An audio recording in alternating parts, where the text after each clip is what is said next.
কেউ কম গুনাহ করেছে, কেউ বেশি, কিন্তু এই গুনাহ নিয়ে যদি আপনি অন্ধকার কবরে যান, অন্ধকার কবর আপনার আমার সাথে ভালো আচরণ করবে না।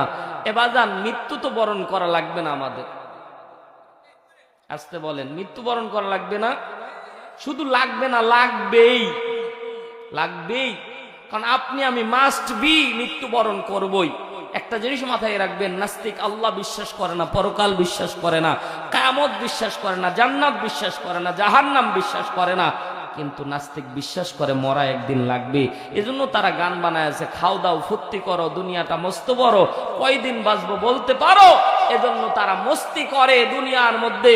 কিন্তু আপনি আমি জানি মরার পরেও একটা জিন্দেগি আছে, যেখানে ভালো আমল করলে জান্নাত, খারাপ আমল করলে, জোরে বলেন, খারাপ আমল করলে আল্লাহ রাব্বুল আলামিন বলে, বান্দা আমি আল্লাহ রাব্বুল আলামিন ভালো এবং মন্দের আমলগুলিকে জাস্টিফাই করব রে বান্দা।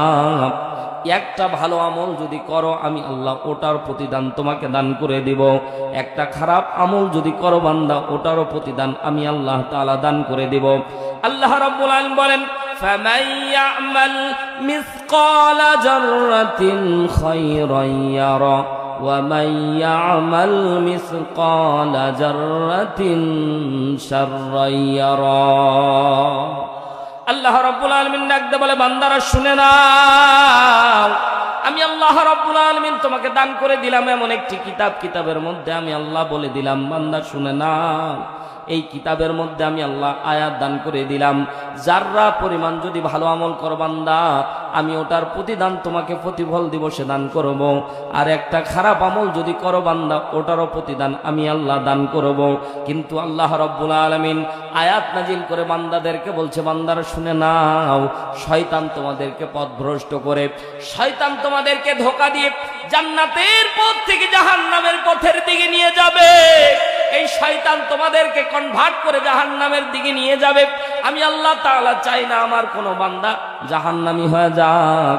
এজন্য আল্লাহ তাআলা বলে, বান্দা পাহাড় সম পরিমাণ গুনাহ যদি করো রে বান্দা, আমি আল্লাহ নিয়ম তরতিব শিক্ষা দান করলাম, তুমি এই নিয়ম ফলো করে আমার কাছে যদি মাফ চাইতে পারো, মাফ চাইতে দেরি হবে, আমি আল্লাহ মাফ করতে দেরি করব না। জোরে বলেন না সুবহানাল্লাহ।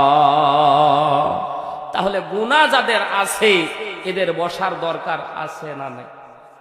যারা মনে করে যে পাকা শয়তান, আমরা গুনাহ টুনা হুজুর আমাদের নাই, এগুলো মাফও করারও দরকার নাই, এরা দেখবেন আস্তে করে উঠে যাবে, যেটা উঠবে ওটা পাকা শয়তান।